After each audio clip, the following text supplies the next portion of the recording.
ಮಂಜುನಾಥ ಸ್ವಾಮಿಯ ಮುಂದೆ ತಮ್ಮಲ್ಲಿ ಪ್ರಮಾಣವನ್ನು ಮಾಡಿ ಹೇಳ್ತಾ ಇದ್ದೇನೆ, ನಾನೊಬ್ಬ ನಿಷ್ಠಾವಂತ ಪ್ರಾಮಾಣಿಕ ಕಾರ್ಯಕರ್ತ ಭಾರತೀಯ ಜನತಾ ಪಕ್ಷದ. ನಾನು ಅಡ್ಡ ಮತದಾನವನ್ನು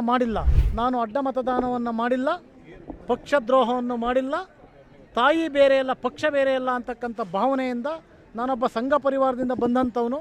ವಿಧಾನ ಪರಿಷತ್ ಚುನಾವಣೆಯಲ್ಲಿ ಅಡ್ಡ ಮತದಾನ ನಡೆದಿದೆ ಎಂಬ ಆರೋಪಕ್ಕೆ ಸಂಬಂಧಿಸಿದಂತೆ ಬಿಜೆಪಿಯಲ್ಲಿ ಭುಗಿಲೆದ್ದಿರುವ ಆಣೆ ಪ್ರಮಾಣದ ವಿಚಾರ ಮತ್ತಷ್ಟು ರೋಚಕ ಹಂತವನ್ನ ತಲುಪಿದೆ. ತಮ್ಮ ಮೇಲಿನ ಆರೋಪವನ್ನ ಸಾರಾಸಗಟಾಗಿ ತಳ್ಳಿ ಹಾಕಿರುವ ಬೇಲೂರು ಕ್ಷೇತ್ರದ ಬಿಜೆಪಿ ಶಾಸಕ ಎಚ್.ಕೆ. ಸುರೇಶ್ ಜೂನ್ 30ರಂದು ಮಂಗಳವಾರ ಐತಿಹಾಸಿಕ ಬೇಲೂರು ಚನ್ನಕೇಶವ ಸ್ವಾಮಿ ದೇವಸ್ಥಾನದಲ್ಲಿ ಆಣೆ ಪ್ರಮಾಣ ಮಾಡಿದ್ದಾರೆ. ಬಳಿಕ ನೂರಾರು ಬೆಂಬಲಿಗರೊಂದಿಗೆ ಧರ್ಮಸ್ಥಳಕ್ಕೆ ಆಗಮಿಸಿದ ಶಾಸಕ ಎಚ್.ಕೆ. ಸುರೇಶ್ ಸಂಪ್ರದಾಯದಂತೆ ನೇತ್ರಾವತಿ ನದಿ ನೀರನ್ನ ಸಂಪ್ರೋಕ್ಷಣೆ ಮಾಡಿಕೊಂಡು ಬಳಿಕ ಶ್ರೀ ಕ್ಷೇತ್ರ ಧರ್ಮಸ್ಥಳ ತೆರಳಿದರು. ಶಾಸಕರ ಭೇಟಿ ರಾಜಕೀಯ ವಲಯದಲ್ಲಿ ಕುತೂಹಲಕ್ಕೆ ಕಾರಣವಾಗಿದ್ದು, ಇತ್ತೀಚೆಗೆ ಕೇಳಿಬಂದ ಅಡ್ಡ ಮತದಾನ ಆರೋಪದ ಹಿನ್ನೆಲೆಯಲ್ಲಿ ಈ ಭೇಟಿ ಮಹತ್ವವನ್ನು ಪಡೆದುಕೊಂಡಿದೆ. ಭೇಟಿಯ ವೇಳೆ ಎಚ್.ಕೆ. ಸುರೇಶ್ ಅವರೊಂದಿಗೆ ಬೆಂಬಲಿಗರ ದೊಡ್ಡ ತಂಡವೂ ಇತ್ತು.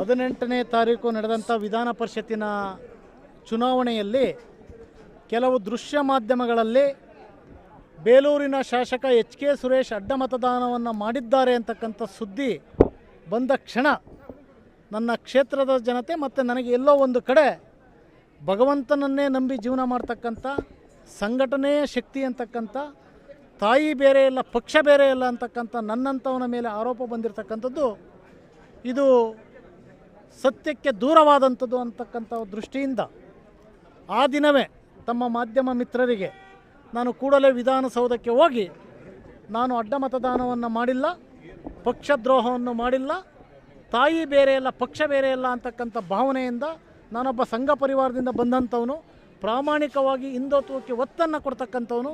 ನನ್ನ ಮೇಲೆ ಪ್ರಾಮಾಣಿಕರ ಮೇಲೆ ಈ ರೀತಿ ಆರೋಪವನ್ನು ಮಾಡಿ ಪಕ್ಷ ನಿಷ್ಠೆ ಇರ್ತಕ್ಕಂಥವ್ರಿಗೆ ಎಲ್ಲೋ ಒಂದು ಕಳಂಕವನ್ನು ತರಬೇಕು ಅಂತಕ್ಕಂಥ ಮಾಡಿದರೆ ಇದಕ್ಕೆ ಸಾಕ್ಷಾತ್ ಪುಣ್ಯಕ್ಷೇತ್ರ ಇವತ್ತು ಮಂಜುನಾಥ ಸ್ವಾಮಿಯನ್ನು ಕಾಯ್ತಕ್ಕಂಥವನು ಅಣ್ಣಪ್ಪ ಸ್ವಾಮಿಯ ದರ್ಶನವನ್ನು ಪಡೆದು ಅಲ್ಲಿ ಅವನಿಗೆ ಸೇವೆಯನ್ನು ಸಲ್ಲಿಸಿ ಮಂಜುನಾಥ ಸ್ವಾಮಿಯನ್ನು ದರ್ಶನವನ್ನು ಪಡೆದು ಮಂಜುನಾಥ ಸ್ವಾಮಿಯ ಮುಂದೆ ತಮ್ಮಲ್ಲಿ ಪ್ರಮಾಣವನ್ನು ಮಾಡಿ ಹೇಳ್ತಾ ಇದ್ದೇನೆ, ನಾನೊಬ್ಬ ನಿಷ್ಠಾವಂತ ಪ್ರಾಮಾಣಿಕ ಕಾರ್ಯಕರ್ತ ಭಾರತೀಯ ಜನತಾ ಪಕ್ಷದ. ನಾನು ಅಡ್ಡ ಮತದಾನವನ್ನು ಮಾಡಿಲ್ಲ, ಭಾರತೀಯ ಜನತಾ ಪಕ್ಷಕ್ಕೆ ದ್ರೋಹವನ್ನು ಮಾಡಿಲ್ಲ.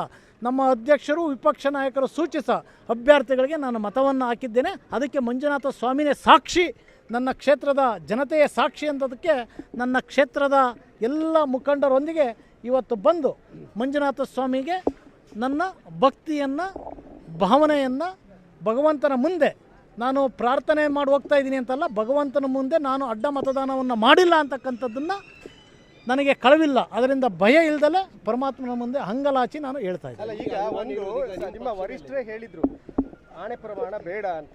ಈಗ ನಿಮ್ಮ ರಾಜ್ಯಾಧ್ಯಕ್ಷರು ಹೇಳಿದ್ರು ಆಣೆ ಪ್ರಮಾಣದಿಂದ ಒಂದೇ ಸರಿದ್ರು, ಆದರೆ ಮತ್ತೆ ಬಂದು ಆಣೆ ಪ್ರಮಾಣ ಮಾಡುವಂಥ ಅವಶ್ಯಕತೆ ಇತ್ತು. ಬಹುಶಃ ತಮಗೆಲ್ಲ ಗೊತ್ತಿದ್ದಂಗೆ 18ನೇ ತಾರೀಕು ಚುನಾವಣೆ ಆಯಿತು. 19ನೇ ತಾರೀಕು ಬಂದಂಥ ಇದನ್ನು ಪ್ರಪ್ರಥಮದಲ್ಲಿ ರಾಜ್ಯಾಧ್ಯಕ್ಷರನ್ನು ಭೇಟಿಯನ್ನು ಮಾಡಿ ಅವರಿಗೆ ಒಂದು ಪತ್ರವನ್ನು ಕೊಟ್ಟು, ವಿಪಕ್ಷದ ನಾಯಕರನ್ನು ಭೇಟಿಯಾಗಿ ಒಂದು ಪತ್ರವನ್ನು ಕೊಟ್ಟು, ಅದೇ ರೀತಿಯಲ್ಲಿ ಕರ್ನಾಟಕ ರಾಜ್ಯದ ಉಸ್ತುವಾರಿ ಅಂತ ರಾಧಾಮೋಹನ್ ದಾಸ್ಜಿ ಅವರಿಗೆ ನಾನು ಪತ್ರವನ್ನು ಕಳಿಸಿ, ನಮ್ಮ ರಾಷ್ಟ್ರೀಯ ಪ್ರಧಾನ ಕಾರ್ಯದರ್ಶಿಗಳು ಕರ್ನಾಟಕದವರೇ ಆದಂಥ ನಾನು ಸುಮಾರು 20 ವರ್ಷ ರಾಜಕಾರಣದಲ್ಲಿ ಪ್ರಥಮದಲ್ಲಿ ಅವರನ್ನು ಭೇಟಿಯಾಗಿ ನಾನು ರಾಜಕಾರಣವನ್ನು ಮಾಡಬೇಕು ಅಂತಕ್ಕಂಥ ನಮ್ಮ ರಾಜ್ಯದವರೇ ಆದಂತಹ ಕರ್ನಾಟಕ ರಾಜ್ಯದ ಪ್ರತಿಯೊಬ್ಬ ಕಾರ್ಯಕರ್ತರ ನಾಡಿ ಮಿಡಿತವನ್ನು ಕಂಡಂಥ ಸಂತೋಷ್ ಜಿ ಅವರಿಗೆ ನಾನು ಪತ್ರವನ್ನು ಬರೆದೆ. ನಾನೊಬ್ಬ ನಿಷ್ಠಾವಂತ ಪ್ರಾಮಾಣಿಕ, ನನ್ನ ಮೇಲೆ ಈ ರೀತಿ ಆರೋಪ ಬರ್ತಾ ಇದೆ, ಅದಕ್ಕೆ ಭಗವಂತ ಮಂಜುನಾಥ ಸ್ವಾಮಿನೇ ಸಾಕ್ಷಿ ಅಂತಕ್ಕಂಥದ್ದನ್ನು ಹೇಳಿದ್ದೆ. ಅದೇ ರೀತಿಯಲ್ಲಿ ಮರುದಿನ ನಮ್ಮ ರಾಜ್ಯಾಧ್ಯಕ್ಷರು ಹೇಳಿಕೆಯನ್ನು ಕೊಟ್ಟರು.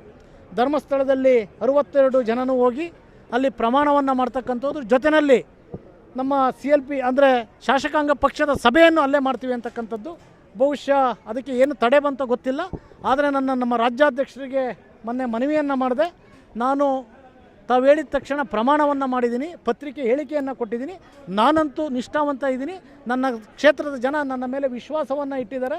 ಹಾಗಾಗಿ ನಾನು ನನ್ನ ಕ್ಷೇತ್ರದ ಮುಖಂಡರ ಜೊತೆ ಹೋಗಿ ಪರಮಾತ್ಮನಿಗೆ ನನ್ನ ಹರಕೆಯನ್ನು, ನಾನೊಬ್ಬ ನಿಷ್ಠಾವಂತ ಪ್ರಾಮಾಣಿಕ, ನಾನು ಅಡ್ಡ ಮತದಾನವನ್ನು ಮಾಡಿಲ್ಲ, BJP ಪಕ್ಷ ನನ್ನ ತಾಯಿ ಇದ್ದಾಗೆ. ಅದರಲ್ಲೂ ವಿಶೇಷವಾಗಿ ಚೆನ್ನಕೇಶವನ ಸನ್ನಿಧಾನದಿಂದ ನಾನು ಆಯ್ಕೆ ಆಗಿರ್ತಕ್ಕಂಥವನು. ಚೆನ್ನಕೇಶವನ ಆಶೀರ್ವಾದದಿಂದ, ಚೆನ್ನಕೇಶವನ ಬಲಭಾಗದಲ್ಲಿ ನಾನು ವಾಸ ಮಾಡಲಿಕ್ಕೆ ಆ ಭಗವಂತ ಆಶೀರ್ವಾದ ಮಾಡಿದ್ದಾನೆ. ಭಗವಂತನ ಶಕ್ತಿ ಇಲ್ಲ ಅಂದರೆ ಏನೂ ಆಗಲ್ಲ. ಅದರಲ್ಲೂ ವಿಶೇಷವಾಗಿ ಏನು ದಕ್ಷಿಣ ನಮ್ಮ ಮೈಸೂರು ಪ್ರಾಂತ್ಯ ಇದೆ, ಅದರಲ್ಲಿ ಒಂದೇ ಒಂದು ಕ್ಷೇತ್ರಕ್ಕೆ ಸನ್ಮಾನ್ಯ ಇವತ್ತು ವಿಶ್ವನಾಯಕ ಆಗಿರ್ತಕ್ಕಂಥವರು ಸನ್ಮಾನ್ಯ ನರೇಂದ್ರ ಮೋದಿಯವರು ನನ್ನ ಕ್ಷೇತ್ರಕ್ಕೆ ಬಂದು ಪ್ರಚಾರವನ್ನು ಮಾಡಿದ್ದಾರೆ. ತಾಯಿಗೆ ದ್ರೋಹ ಆಗುತ್ತೆ ಆ ಕೆಲಸವನ್ನು ಮಾಡಿದರೆ ಅಂಥ ಮಹಾನ್ ನಾಯಕನಿಗೆ. ಅದ್ರ ಜೊತೆಯಲ್ಲಿ ನಮ್ಮ ಯಡಿಯೂರಪ್ಪನವರು ಇವತ್ತು ಸತ್ಯಕ್ಕೆ ಜಯ ಸಿಗುತ್ತೆ ಅಂತಕ್ಕಂಥ ವಿಶ್ವಾಸ ನನಗಿದೆ. ಸುಳ್ಳು ಬೇಗ ಹರಡುತ್ತೆ. ಪ್ರಮಾಣವನ್ನೇ ಮಾಡಿದ್ದೀನಿ. ನಿಮ್ಮ ಮೂಲಕನೂ ಪ್ರಮಾಣವನ್ನೇ ಮಾಡ್ತಾ ಇದ್ದೀನಿ. ಪ್ರಾರ್ಥನೆಯನ್ನು ಮಾಡಿದರೆ ನನ್ನ ಮನಸ್ಸನ್ನು ಒಳಗಡೆ, ಆದರೆ ಪ್ರಮಾಣ ಹೊರಗಡೆ ಮಾಡ್ತಾ ಇದ್ದೀನಿ. ಯಾಕೆಂದರೆ ನನಗೆ ಭಯ ಇಲ್ಲ, ಅದರಿಂದ ಪ್ರಮಾಣವನ್ನು ಮಾಡ್ತಾ ಇದ್ದೀನಿ. ಇಲ್ಲಿವರೆಗೂ ಬಂದಂಥವ್ರು ತಾವೆಲ್ಲ ನೋಡಿದ್ದೀರಾ, ಪ್ರಾರ್ಥನೆಯನ್ನು ಮಾಡಿ ಬಂದಿದ್ದೀನಿ ಅಂತ ನಾನು ಹೇಳ್ತಾ ಇದ್ದೀನಿ. ಇವತ್ತೇನಾದರೂ ಧರ್ಮಸ್ಥಳ ಇವತ್ತು ಪುಣ್ಯ ಭೂಮಿ, ಆ ಪುಣ್ಯ ಭೂಮಿನಲ್ಲಿ ಪುಣ್ಯ ಕ್ಷೇತ್ರ ಇದೆ ಅಂದರೆ ಈ ಧರ್ಮಸ್ಥಳ. ಈ ಕ್ಷೇತ್ರದಲ್ಲಿ ಅಣ್ಣಪ್ಪ ಸ್ವಾಮಿ ಶಕ್ತಿ ತಮಗೆಲ್ಲ ಗೊತ್ತಿದೆ. ಬುರುಡೆ ಗ್ಯಾಂಗ್ಗಳೇನಾಯಿತು, ಇಲ್ಲಿ ಆರೋಪಗಳು ಏನೇನಾಯಿತು ಅಂತಕ್ಕಂಥದ್ದು ನನಗೆ ವಿಶ್ವಾಸ ಇದೆ. ಏನು ನನ್ನ ಮೇಲೆ ಆರೋಪ ಮಾಡಿರ್ತಕ್ಕಂಥವ್ರಿಗೆ ಆ ಭಗವಂತ ಮಂಜುನಾಥ ಸ್ವಾಮಿ ಯಾವ ಶಿಕ್ಷೆಯನ್ನು ಕೊಡ್ತಾನೆ ಅಂತಕ್ಕಂಥ ವಿಶ್ವಾಸ ನನಗಿದೆ. ಹಾಗಾಗಿ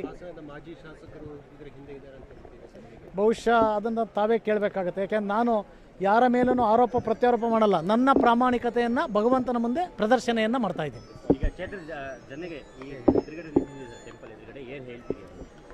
ನನ್ನ ಬೇಲೂರು ವಿಧಾನಸಭಾ ಕ್ಷೇತ್ರದ ಜನತೆಗೆ ನನ್ನನ್ನು 2023ರಲ್ಲಿ ಪ್ರಾಮಾಣಿಕತೆಯಿಂದ ಆಯ್ಕೆಯನ್ನು ಮಾಡಿರ್ತಕ್ಕಂಥ ಜನಗಳಲ್ಲಿ ನಾನು ವಿನಂತಿಯನ್ನು ಮಾಡೋದು, ನಾನು ಪ್ರತಿ ಸಲ ವಿಧಾನಸಭಾದಲ್ಲಿರ್ಬೋದು, ಪ್ರತಿ ಕಾರ್ಯಕ್ರಮದಲ್ಲಿರ್ಬೋದು ನಾನು ಹೇಳ್ತಾ ಇರ್ತೀನಿ, ನಾನು ಶಾಸಕನಲ್ಲ, ಈ ಕ್ಷೇತ್ರದ ಸೇವಕ ಅಂತಕ್ಕಂಥದ್ದನ್ನು, ಸೇವಕನಾಗಿ ಪ್ರಾಮಾಣಿಕವಾಗಿ ಪಕ್ಷನಿಷ್ಠೆ ಪ್ರಾಮಾಣಿಕವಾಗಿದ್ದೀನಿ.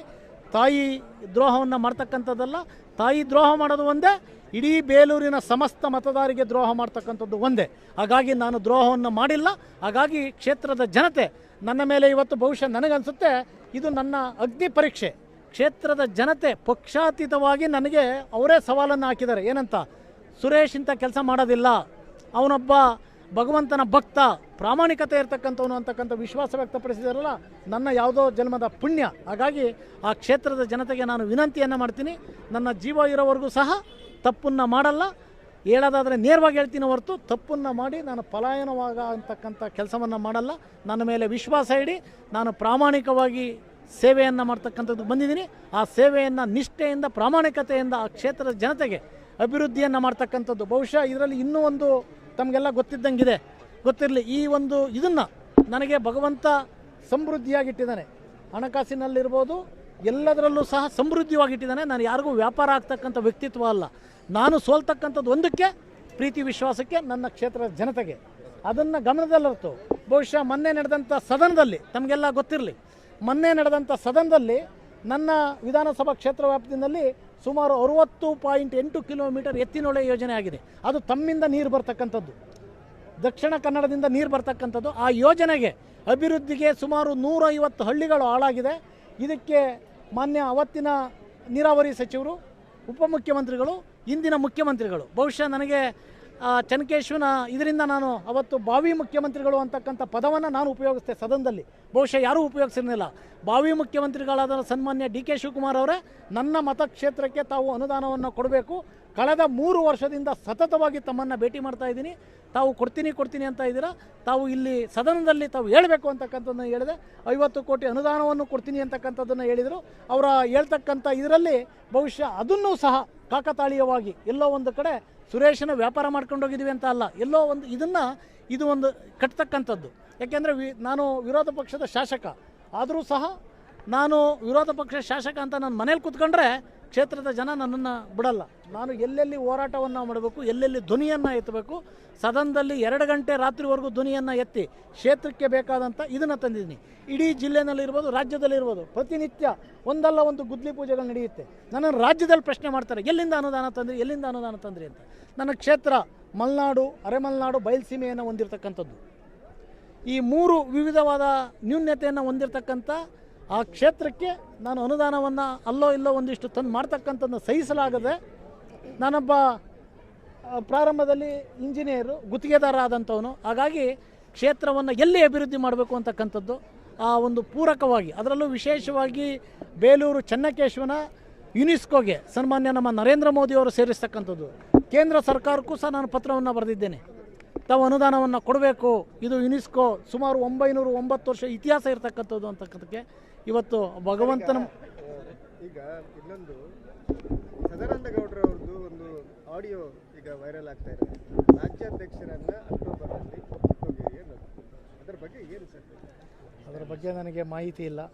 ದಯವಿಟ್ಟು ನಾನು ಸಣ್ಣವನು, ನೀವು ಸಣ್ಣವನಿಗೆ ದೊಡ್ಡ ಪ್ರಶ್ನೆಯನ್ನು ಕೇಳಬಾರ್ದು.